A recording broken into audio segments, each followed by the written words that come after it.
반갑습니다. 오늘 말씀은 마음이 약해진 신자가 어떻게 기도할 것인가를 나누게 됩니다. 다윗은 자신이 마음이 약해진 때 하나님께 부르짖는다라고 기도를 합니다. 자, 여기서 부르짖는다라는 기도는 다윗의 다급한 심령, 다윗의 어떤 하나님께 부르짖으며 나아갈 수 없는 그 상황을 반영하는 것입니다. 우리가 늘 부르짖으며 기도할 수는 없는 것이죠. 우리가 가족 간의 대화를 생각해 본다면 그렇습니다. 가족 간에 늘 부르짖는 어떤 그런 대화가 오고 간다면 그 가정은 온전한 가정이 아닐 것입니다. 하나님께 기도할 때도 가족 간의 대화처럼 조곤조곤 대화하듯이 기도할 때가 있습니다. 또 그와 병행하여 다급할 때, 위급할 때 부르짖으며 기도할 수 있는 것입니다. 오늘 다윗이 자신의 어떤 다급한 상황, 자신의 어떤 위험한 상황을 땅끝이라는 표현을 사용하면서 기록을 하고 있습니다. 2절 말씀 같이 보실까요? 2절 내 마음이 약해질 때에 땅끝에서부터 주께 부르짖으오리니 나보다 높은 바위에 나를 인도하소서. 아멘. 자, 땅끝이라는 상황은 어떤 물리적인 상황을 말하는 것이 아닐 것입니다. 자신이 지금 땅끝에 와 있다, 이렇게 표현을 하는 것이 아니라 자신의 마음이 지금 땅끝에 있는 심정이다. 그리고 그 상황이 어떤 상황인지 여기에는 자세히 기록되지 않지만 어떤 위급한 상황 가운데 다윗이 놓여 있는 것입니다. 자, 그 상황 속에 있을 때 몸이 집에 있어도 그 땅 끝에 있는 불안감이 엄습해 오는 것이죠.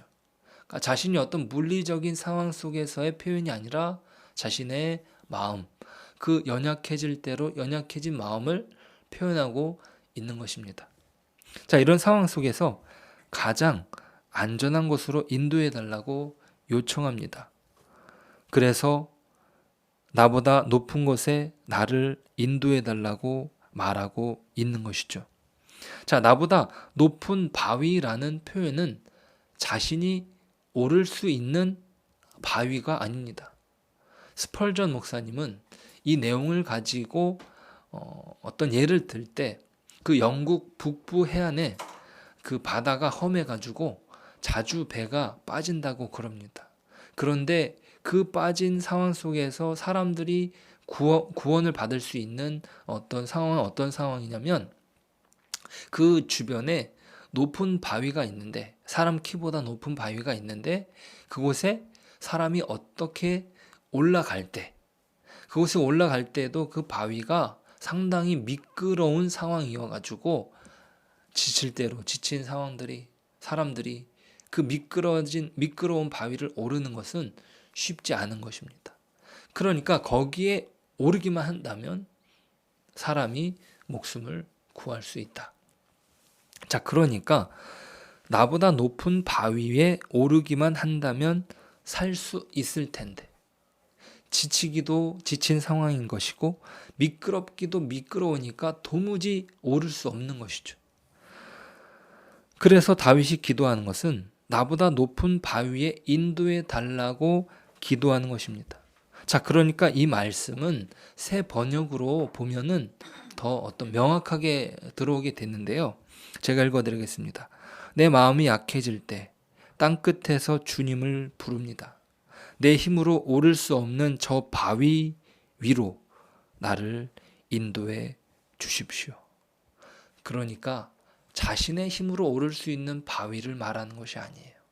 자기보다 높은 바위는 자신이 오를 수 없는 바위입니다.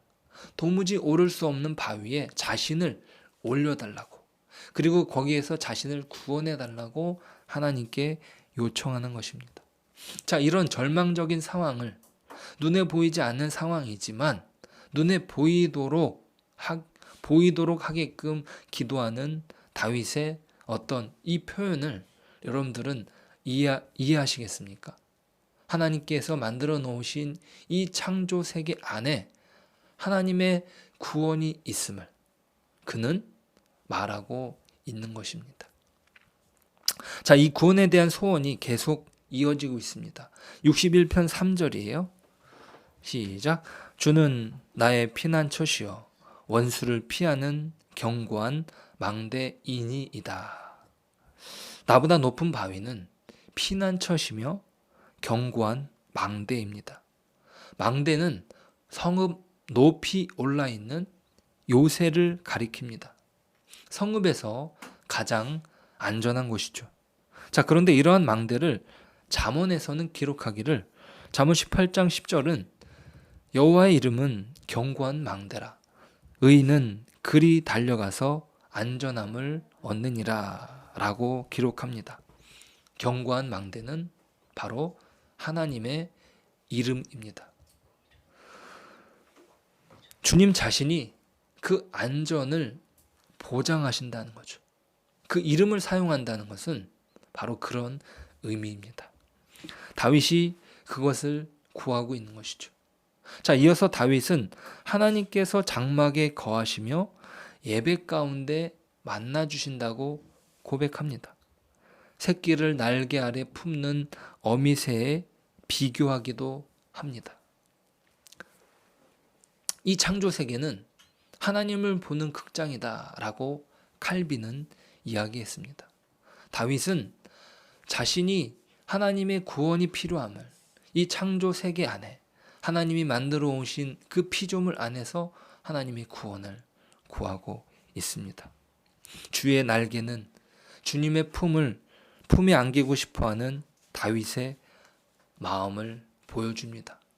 주님의 장막은 하나님의 임재가 있는 곳입니다. 자, 그런데 여기서 다윗이 주의 날개라고 표현을 하는 것은 그 지성소에 그 하나님의 성전에 하나님의 언약궤가 있고 그 언약궤 위에 두 그룹의 천사에 펼쳐진 날개가 있습니다. 이것을 하나님의 품으로 가리키는 것이죠. 용맹한 장수, 왕이었던 다윗이 마치 어머니 품을 원하는 아기처럼 하나님의 품을 원하고 있는 것이죠. 자, 이것은 다윗이 시편 131편에서 고백한 것과 동일합니다.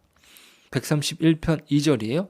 실로 내가 내 영혼으로 고요하고 평온하게 하기를 젖된 아이가 그의 어머니 품에 있음 같게 하였나니 내 영혼이 젖된 아이와 같도다. 아멘. 자, 그러면 여러분은 다윗이 2절에서 구한 바 나보다 높은 바위가 주님의 날개, 주님의 품이었다는 사실을 이해하시겠습니까? 그러니까 땅 끝에서 그가 약해진 마음이에요. 자, 그런데 그가 원하는 것은 무엇입니까? 바로 주님의 품에 안기길 원하는 것이죠. 자, 그 품 안에서 모든 위험의 요소로부터 자신의 마음을 약하게 하는 것으로부터 안전할 수 있다라고 그는 고백하는 것이고 또 그렇게 인도해 달라고 하나님께 부르짖는 것입니다. 자, 이 모든 내용들이요. 자, 예수님께서 자신을 설명하실 때 이 모든 것들을 사용하십니다. 예수님은 어미새이십니다. 사랑하는 자식 그 새끼들을 품고 이 세상의 모든 위험으로부터 보호해주는 어미새와 같은 것이죠. 누가복음 13장 34절에 이렇게 기록합니다. 예루살렘아 예루살렘아 선지자들을 죽이고 내게 파송된 자들을 돌로 치는 자여 암탉이 제 새끼를 날개 아래에 모음같이 내가 너희의 자녀를 모으려 한 일이 몇 번이냐. 그러나 너희가 원하지 아니하였도다. 보라 너희 집이 황폐하여 버림바 되리라. 내가 너희에게 이르노니 너희가 주의 이름으로 오시는 이를 찬송하리로다 할 때까지는 나를 보지 못하리라 하시니라. 아멘. 주님은 자신을 어미새라고 이야기했습니다. 그런데 그 어미새를 그들이 알아보지 못하고 주님을 버린다라고 말씀하신 것이죠. 자, 또한 주님은요, 자신을 성전이라고 말씀하셨습니다. 그 예루살렘 성전을 가르켜 허물라고 말씀하셨죠. 그리고 내가 사흘 안에 다시 세우리라 라고 이야기하셨어요. 자, 그런데 그것은 눈에 보이는 어떤 사람이 만든 성전이 아니라 예수님 자신을 가리키는 것이었죠. 예수님은 십자가에서 돌아가시고 다시 부활하십니다. 그것을 말씀하신 것이죠. 예수님은 바로 성전이십니다. 주님은 또한 우리가 오르지 못할 높은 반석입니다. 자, 고린도전서 10장 4절을 보시면은요, 같이 읽어볼까요? 다 같은 신령한 음료를 마셨으니 이는 그들을 따르는 신령한 반석으로부터 마셨음에 그 반석은 곧 그리스도시라. 아멘. 광야에서 이스라엘 사람들이 물이 없어가지고 물을 달라고 했을 때 하나님께서 반석을 깨뜨려서 거기에서 물을 내셨어요. 자, 그 반석이 곧 예수 그리스도다. 그 예수 그리스도를 통해서 신령한 음료, 구원을 우리가 받았다라고 하는 것을 보여주는 내용이 바로 사도 바울을 통해 기록된 고린도전서 10장 4절을 통해서 이야기해 준 것입니다. 바로 높은 바위, 자신이 오를 수 없는 바위, 하나님만이 허락해 주실 수 있는 영원한 생명의 물을 공급해 주시는 바로 예수님과 연결이 되는 것입니다. 예수님은 반석이 되셔서 우리를 구원해 주셨고 예수 그리스도 안에서 우리는 영원한 생명수를 공급받게 된 것입니다. 자, 그러니까 우리는 예수님 안에서만 안전할 수 있습니다. 예수님은 우리가 오를 수 없는 바위가 오를 수 있는 바위가 아니십니다. 그러니까 우리의 노력과 우리의 애씀과 우리의 어떤 간절한 소망과 우리의 어떤 이루어 놓은 그 무엇이 예수님께 다다를 수 있게 만드는 것이 아니에요. 예수님께 오른다라고 하는 것은 내가 원하기만 하면 나는 예수님 믿을 수 있어. 내가 죽기 직전에 예수님 믿으면 되는 거 아니야? 그렇게 말할 수 있는 것이 아닙니다. 예수님께서도 이렇게 말씀하셨습니다. 요한복음 6장 44절 나를 보내신 아버지께서 이끌지 아니하시면 아무도 내게 올 수 없으니 오는 그를 내가 마지막 날에 다시 살리리라. 아멘. 자, 이게 무슨 말씀이십니까? 바로 은혜를 가르쳐 주시는 것이죠. 자신의 힘으로 원하기만 하면 그리스도께 나아갈 수 있고 믿을 수 있다라고 이야기하는 사람들의 건방진 태도를 지적하는 것입니다. 성경은 말합니다. 죄인은 스스로 하나님께 나아갈 수 없다. 왜냐하면 죄인은 본성적으로 하나님을 미워하고 그분에게로 나아가기를 거부하기 때문인 것이죠. 하나님께서 우리에게 은혜를 베풀어 주셔야만 우리는 하나님께 가까이 나아갈 수 있습니다.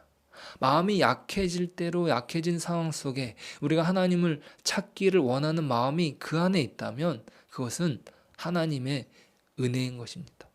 성령님을 통해서 그 마음을 공급해 주신 것이죠. 그것이 바로 구원에 이르는 어떤 방법이고 수단인 것입니다. 우리의 노력이 아니라 나보다 높은 바위로 나를 인도하소서. 내가 땅 끝에 있습니다. 라는 그 고백, 그 2절의 고백을 다시 한번 읽어볼까요? 내 마음이 약해질 때 땅끝에서부터 주께 부르짖으오리니 나보다 높은 바위에 나를 인도하소서. 아멘. 우리가 기도하기조차 힘들 때가 있습니다. 그렇게 약해진 때에는 기도하기 싫은 마음이 드는 것도 사실일 것입니다. 하지만 다윗은 그 가운데 기도하는 것이죠. 나보다 높은 바위에 나를 인도해 달라고 기도하는 것입니다. 약해진 상황 가운데 그가 기도하기를 멈췄다면 어떻게 되었을까요? 그가 하나님께 나아가기를 포기했다면 어떻게 되었겠습니까? 절망의 희생물이 되고 말았을 것입니다. 오늘 다윗이 그 기도를 통해서 결국에 그리스도를 찾게 된 것 아닙니까? 우리가 그리스도께서 그 다윗이 이야기한 그 기도의 내용을 가지고 우리에게 말씀해 주셨던 것처럼 우리는 예수 그리스도 안에서만 온전한 위로를 찾을 수 있습니다. 우리가 땅끝에 있다고 느낄 때, 우리가 연약해질 때 예수 그리스도 안에서 온전한 위로를 얻을 수 있는 것입니다. 그 위로와 그 사랑과 그 고백이 오늘 하루 충만히 있기를 소망합니다. 기도하겠습니다. 주님을 찬양합니다. 우리가 예수 그리스도 안에서만 안전할 수 있음을 고백합니다. 우리 주님은 우리가 오를 수 없는 반석이십니다.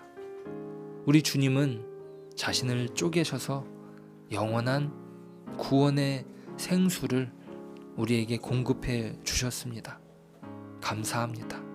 주님, 우리가 연약할 때 주님을 찾게 하여 주옵소서.